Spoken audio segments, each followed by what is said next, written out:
புதுச்சேரியில் நிலத்தகராறு தொடர்பாக பாஜக சட்டமன்ற உறுப்பினர் சாய் சரவணகுமார் மீது வழக்கு பதிவு செய்ய போலீசாருக்கு நீதிமன்றம் உத்தரவு பிறப்பித்துள்ளது.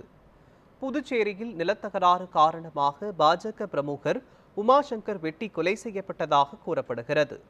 இதில் முன்னாள் அமைச்சர் சாய் சரவணகுமார் மற்றும் உமாசங்கரின் குடும்பத்திற்கு இடையே அடிக்கடி தகராறு ஏற்பட்டு வந்த நிலையில் சாய் சரவணகுமார் உமாசங்கரின் குடும்பத்தினர் மீது புகார் அளித்திருந்தார். இந்நிலையில் காவல்துறையினர் உமாசங்கரின் சகோதரி பூர்ணிமா உள்ளிட்டவர்கள் மீது வழக்கு பதிவு செய்து விசாரணை நடத்தினர். ஆனால் பூர்ணிமா அளித்த புகார் மீது காவல்துறை நடவடிக்கை எடுக்காமல் ஒருதலைபட்சமாக செயல்படுவதாக அவர் நீதிமன்றத்தை நாடினார். இந்த வழக்கை விசாரித்த நீதிபதி சேரலாதன் சாய் சரவணகுமார் மீது வழக்கு பதிவு செய்ய உத்தரவு பிறப்பித்தார்.